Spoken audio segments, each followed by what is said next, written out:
Hi, I'm going to attempt to show how I changed my my Cricut 10-inch rigid Heddle loom into a 4-shaft loom.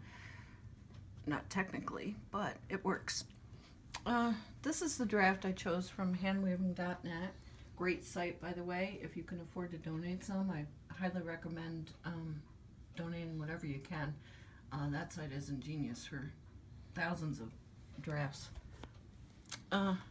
Okay, so the first thing I did over here on my Cricut was I direct warped my loom with the peg.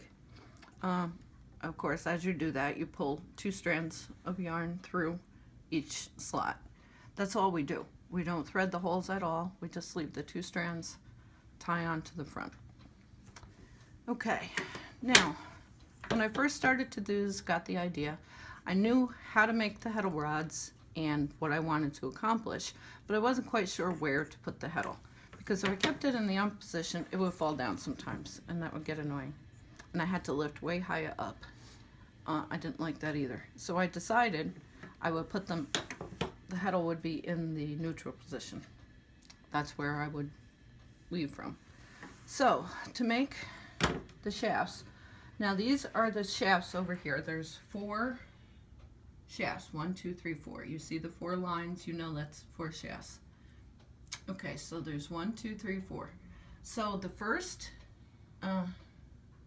shaft is going to have a heddle tie here, and then it's going to skip 3 and a heddle tie on the 4th one. Skip 3, a heddle tie, skip 3 and a heddle tie. So I came over here, I made 80 heddles sitting down watching TV one night, and I just tied them around an actual heddle, and I tied them 3 times, I think, and trimmed the ends. So I have all these things. I keep them on my wrist because for me they're easier to separate that way. You can find whatever works for you, but they do get stuck together. I used cotton string, Aunt Lydia's maybe, crochet cotton, because the regular peaches and cream was a little thick. Okay, so the first thing I did was I got some dowels. I think they're 8-inch dowels. I got them at Joann's. I'm pretty sure they're 8-inch. They're very thin, but they don't bend, so that works.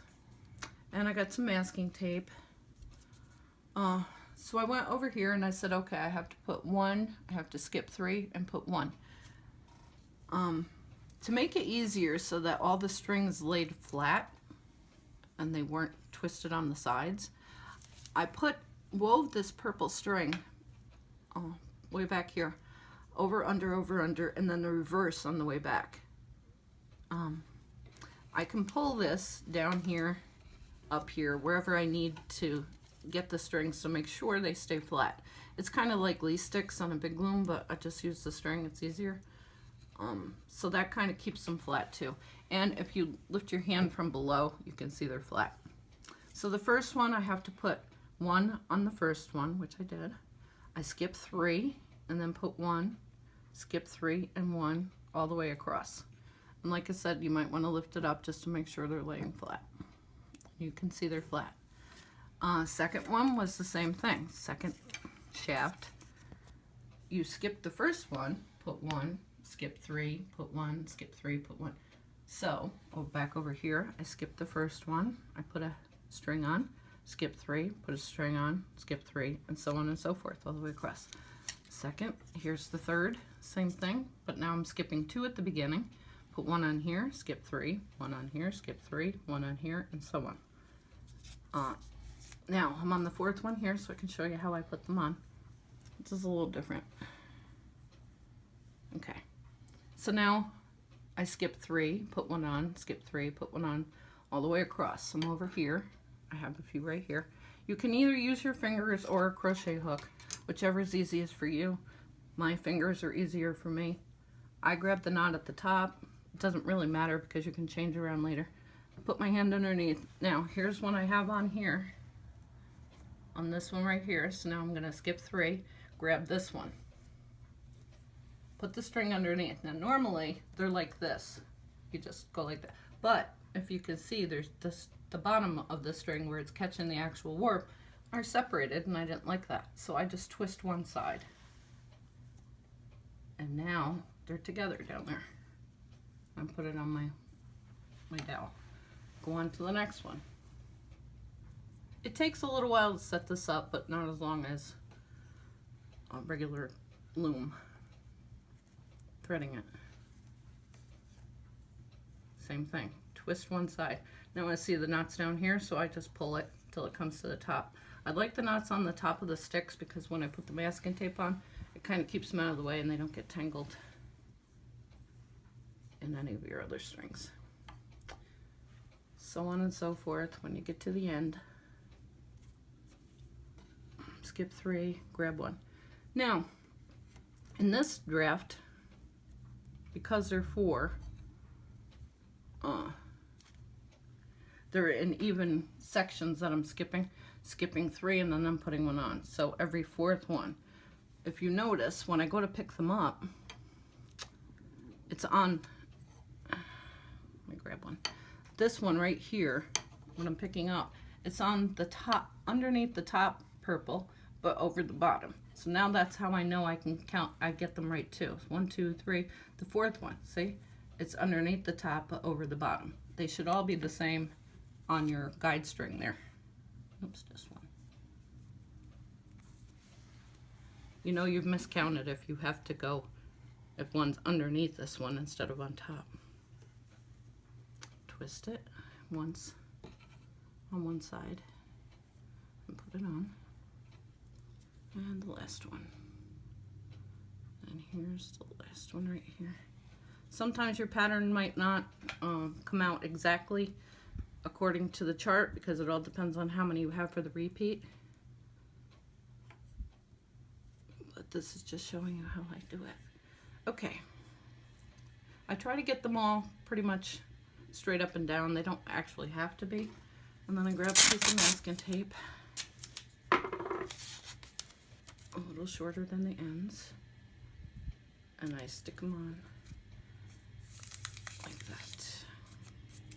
Pushing down on the ends because I don't want them to slide off. Also, I marked my dowels. 2 and 4 have pink marks on them. Well, you can have them underneath the tape. But 2 and 4 have pink marks, and 1 and 3 have blue. So when I have them ready to go back here, I can kind of see that, oh, this is 1, here's 2, here's 3, and here's 4. Okay. So now on to actual weaving part of it. Okay, so here are your shafts over here. This is your, what's called the lift plan, or the lifts. So what you're going to do on the first pick is number 1 down here. This is the first one. So you're going to lift shafts 2 and 3 together. Okay, see those 2 circles? That means 2 and 3 get lifted together. So I pick up 2 and I will pull it first like this. And I have my thumbs and I kind of round it over the top of the heddle. And I look and see. Sometimes 2 of them get stuck together and I just give them a little tap or a nudge like this. Now I can see that that's fine. So I'll pick up 3 and I'll do the same. I'll pull 3 up with 2. It doesn't matter if they're totally together. Now here, I'm not sure if you can see that. There's 2 together there that are not supposed to be. And that is here as well. So I just gently tap it like that, sometimes pushing it down. And now I can see, oh, here's another one. See, I can see now that they're all singles. So now I'll weave. Let me get my masking tape off of my... And I recommend a stick shuttle because a regular shuttle is just definitely not going to get through there. And before I let go of those as soon as I get my shuttle and I see that everything is right. Here's pairs of 2. Once you do the repeat a few times, you're going to recognize if it's not right. You'll notice. So I weave that pick. Now this program I'm using over here on my iPad, it's called iWeave It, and I greatly recommend this thing. It has a little add-on that you can get called track treadling. Now this is going to help me start tracking what we've done. We've already done pick 1, which was 2 and 3. Now all I do is tap that. Well, I gotta start it first. There we go. Now I just tap the screen, it shows me which ones to pick up. 1 and 2 are next. So I grab one, lift that up, make sure they're all singles, and then 2 is back here. 2 is the pink one. And I'll pick up 2. And you're gonna notice that depending on where you pick it up, some of your warp threads are gonna be higher than the others. It doesn't really matter as long as you can get a shed, a clean shed. Oh, I forgot to beat this one.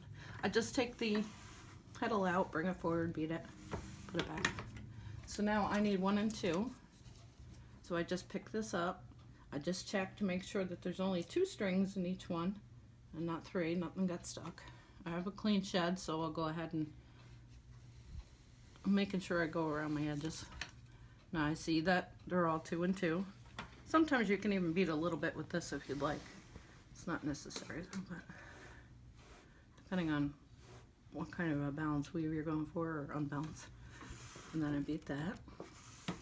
And then I tap, and I need 1 and 4. Now, when it comes to shaft 4, which is all the way back here, when I go to lift it, I'll take my hand and push the strings towards the heddle.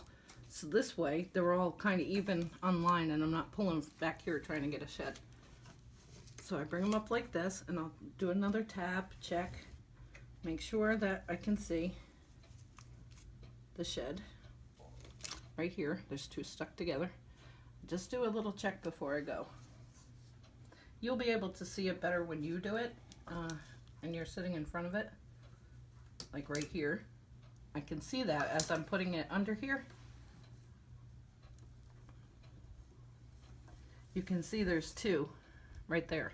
That shouldn't be there. So I just go like this. Sometimes I have to pick them up and untwist them, but they just get stuck a little bit once in a while, so you just have to check each row. It's not a fast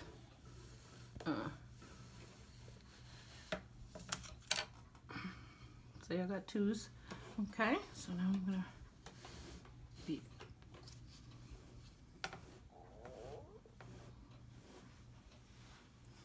And then go around my edge.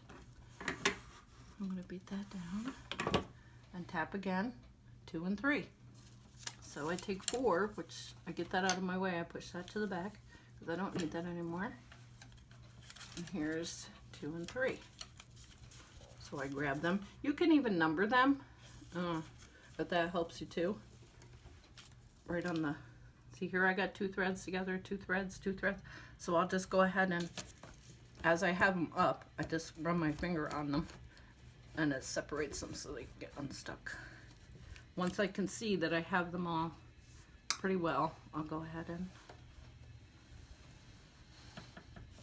once I have that in, I drop those. Just do a quick check. Yep, looks good.